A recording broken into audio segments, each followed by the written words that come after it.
అనంత కరుణామయుడు అపార కృపాశీలుడైన అల్లాహ్ పేరుతో ప్రారంభిస్తున్నాను. సూర్య అన్నజ్మే 39వ వివరణ 3వ రుకు. ఇంకా దీన్ని బట్టి ఇహలోకపు ఆర్థిక సూత్రంగా నిర్వచించే వారి అభిప్రాయం సరైనది కాదని కూడా బట్టబయలైపోతుంది. అంటే దివ్య ఖురాన్లోని ఏ ఆయత అర్థాన్నైనా దాని పూర్వోత్తర వచనాలకు విరుద్ధమైనదిగా, ఖురాన్లోని ఇతర వివరణలకు విరుద్ధమైనదిగా సాగదీయడం సరైన పద్ధతి కాదు అని తెలుస్తోంది. అంటే సంతోషమైన బాధ అయిన రెంటి హేతువులు ఆయనకే వర్తిస్తాయి. మంచి చెడు అదృష్టాల సూత్రధారి కూడా ఆయనే.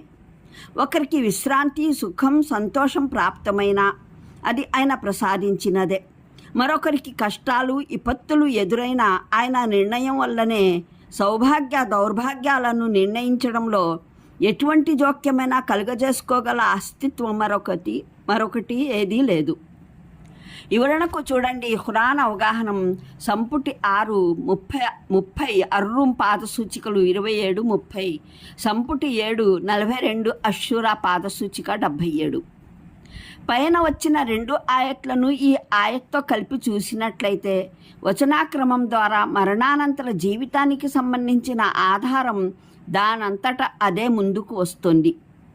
ఏ దైవమైతే మృత్యునివ్వడానికి, జీవితాన్ని ఇవ్వడానికి శక్తి కలిగి ఉన్నాడో, మరే దైవమైతే అల్పమైన ఇంద్రియ బిందువు ద్వారా మానవుడి లాంటి సృష్టిని సృజిస్తున్నాడో, ఒకే సృష్టి పదార్థం ద్వారా, ఒకే జనన ప్రక్రియ ద్వారా స్త్రీ పురుషుల 2 వేర్వేరు లింగాలను సృష్టించి చూపుతున్నాడో, ఆయనకు మానవుణ్ణి మరోసారి పుట్టించడం ఏమంత కష్టతరమైన విషయం కాదు.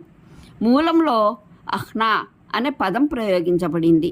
దానికి విభిన్న అర్థాలు నిఘంటుకారులు, వ్యాఖ్యాతలు నిర్వచించారు. కతాదా ప్రకారం ఇబ్ను అబ్బాస్ దీని అర్థం అర్జా, ఒప్పించాడు అని చెప్పారు. ఇక్రమా ఇబ్ను అబ్బాస్ ద్వారానే దీని అర్థం కన్నా, సంతృప్తపరిచాడు అని ఉటంకించారు. ఇమాం రాజీ ప్రకారం మనిషి అవసరం కన్నా అధికంగా ఇచ్చినదంతా ఇహ్నాగా పరిగణించబడుతుంది. అబూ ఉబైదా ఇంకా ఇతర అనేక నిఘంటకారుల ప్రకారం ఇహ్నా అన్నది కున్ యతున్కు తర్భవం. దాని అర్థం నిలువ ఉండేది, భద్రంగా ఉండే సొమ్ము, ఆస్తి అన్న మాట. ఉదాహరణకు ఇల్లు, భూమి, తోటలు, పశువులు వగైరా. వీటి అన్నింటికీ వేరుగా మరో అర్థం చెబుతారు ఇబ్ను జైద్. ఆయన ప్రకారం అఫ్ఖరా, ఫకీర్, ఏమీ లేనివాడుగా చేసి వేశాడు అని అర్థం. దీనికి అనుగుణంగా ఆయద్భావం తాను కోరిన వాణిని శ్రీమంతునిగా చేశాడు, మరి తాను కోరిన వాణిని లేమికి గురి చేశాడు అన్నది. షీరా అన్నది ఆకాశంలోని అత్యధిక కాంతిమంతమైన నక్షత్రం. దీన్ని అరబీలోనే అషీరా అల్ అబూర్ మొదలైన పేర్లు కూడా ఉన్నాయి.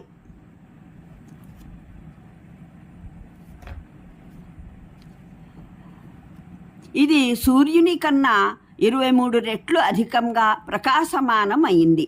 కానీ భూమి నుండి దాని దూరం 8 కాంతి సంవత్సరాల కన్నా అధికం.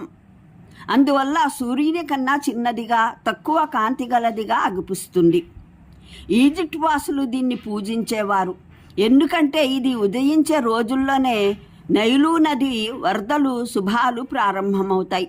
అందువల్ల వారు అది ఉదయించడం ద్వారానే ఈ అనుగ్రహాలు కలిగాయని నమ్మేవారు.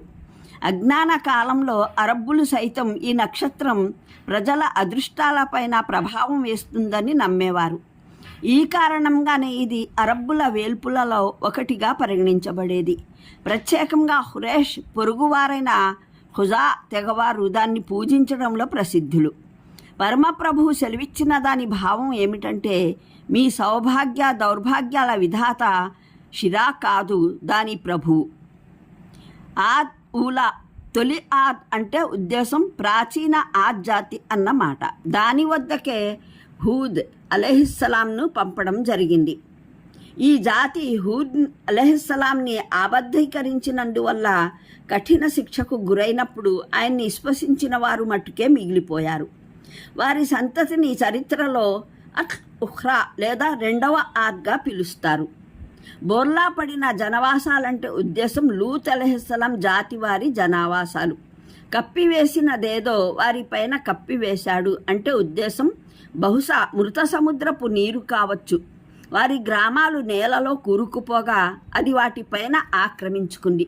నేటి వరకు అది వారి ప్రాంతాలను ఆక్రమించుకునే ఉంది. కొందరు వ్యాఖ్యాతల దృష్టిలో ఈ వాక్యము ఇబ్రాహీం అలైహిస్సలాం పత్రికలు, మూసా అలైహిస్సలాం పత్రికలలోని వచనంలోని భాగమే.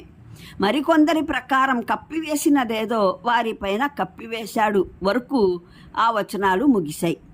ఇక్కడి నుండి మరో విషయం ప్రారంభమైంది. వచన పూర్వాపరాలను పరిశీలిస్తే మొదటి అభిప్రాయమే సరైనదని అనిపిస్తుంది. ఎందుకంటే దీని తర్వాత వచ్చిన వచనం ఇదొక హెచ్చరిక, మునుపు వచ్చిన హెచ్చరికల్లోనిది. దీనికి ముందున్న వచనాలన్నీ మునుపు వచ్చిన హెచ్చరికలలోనివని, అవి హజరత్ ఇబ్రాహీం, హజరత్ మూసా అలైహిస్సలాం పత్రికలలో సెలవిచ్చినవేనని సూచిస్తుంది. మూలంలో తత్మారా అన్న పదం ప్రయోగించబడింది. దానికి అనుమానించడం అని, జగడాలు ఆడటం అని అర్థం వస్తుంది. సంబోధన శ్రోతలందరికీ వర్తిస్తుంది. ఈ వచనాన్ని వింటున్న ప్రతి శ్రోతను సంబోధించి చెప్పడం జరుగుతుంది. పరమోన్నత ప్రభువు వరప్రసాదాలను తృణీకరించడం, వాటిని గురించి దైవ ప్రవక్తలతో వాదులాడటం వల్ల సంభవించిన అంతిమ పరిణామం మానవ చరిత్రలో ఉంది. ఆ తర్వాత కూడా అదే తెలివి తక్కువదనాన్ని అనుసరిస్తారా? వెనుకటి జాతులు అదే అనుమానంలో పడిపోయాయి. మనం ఇహలోకంలో ప్రయోజనం పొందుతున్న వరప్రసాదాలు ఒకే ఒక్క దైవం ప్రసాదించినవేనా, లేదా మరెవరైనా వీటిని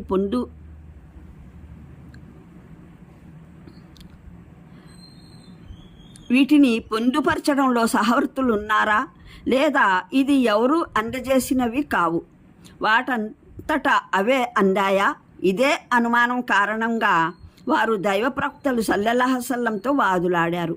ప్రవక్తలు, ఈ వరప్రసాదాలన్నీ మీకు దేవుడు ఒక్కడే, ఏకైక దేవుడు ప్రసాదించాడు. అందుకే మీరు ఆయనకే కృతజ్ఞులై ఉండాలి, ఆయనకే మీరు దాస్యం చేయాలి అని అన్నారు. కానీ వారు దాన్ని అంగీకరించేవారు కారు. ఈ విషయంపైనే వారు ప్రవక్తలతో వాదులాడేవారు. ఇక ఈ జాతులు తమ ఈ అనుమానం, అశంక, ఈ వాదులాటకు ఎటువంటి పరిణామాన్ని చవిచూశాయో నీకు మానవ చరిత్రలో గోచరించడం లేదా? ఇతరులకు వినాశకరంగా పరిణమించిన అదే అశంకను, అనుమానాన్ని, జగడాన్ని నీవు అనుసరిస్తావా? ఈ సందర్భంలో మరో విషయము దృష్టిలో ఉండాలి. ఆద్, సమూద్, నూహు జాతుల ప్రజలు హజరత్ ఇబ్రాహీంకు పూర్వమే గతించారు. లూత్ జాతి ప్రజలు స్వయాన మహానీయ ఇబ్రాహీం అలైహిస్సలాం కాలంలో శిక్షకు లోనయ్యారు. అందువల్ల ఈ వచనం ఇబ్రాహీం పత్రికలో ఒక భాగం అవడంలో సందేహం ఏదీ లేదు. మూలంలోని పదాలు హాదన్ నజీరున్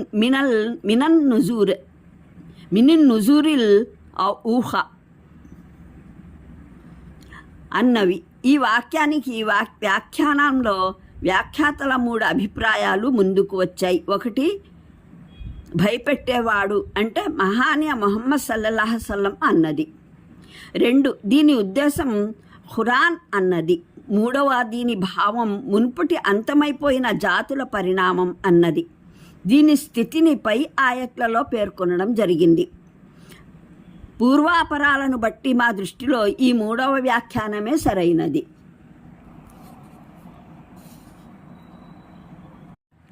అనంత కరుణామయుడు, అపార కృపాశీలుడైన అల్లాహ్ పేరుతో ప్రారంభిస్తున్నాను. సూరే అన్నజ్మే 39వ వివరణ 3వ రుకు. ఇంకా దీన్ని బట్టి ఇహలోకపు ఆర్థిక సూత్రంగా నిర్వచించే వారి అభిప్రాయం సరైనది కాదని కూడా బట్టబయలైపోతుంది. అంటే దివ్య ఖురాన్లోని ఏ ఆయత అర్థాన్నైనా దాని పూర్వోత్తర వచనాలకు విరుద్ధమైనదిగా, ఖురాన్లోని ఇతర వివరణలకు విరుద్ధమైనదిగా సాగదీయడం సరైన పద్ధతి కాదు అని తెలుస్తోంది. అంటే సంతోషమైన, బాధ అయినా, రెంటి హేతువులు ఆయనకే వర్తిస్తాయి. మంచి చెడు అదృష్టాల సూత్రధారి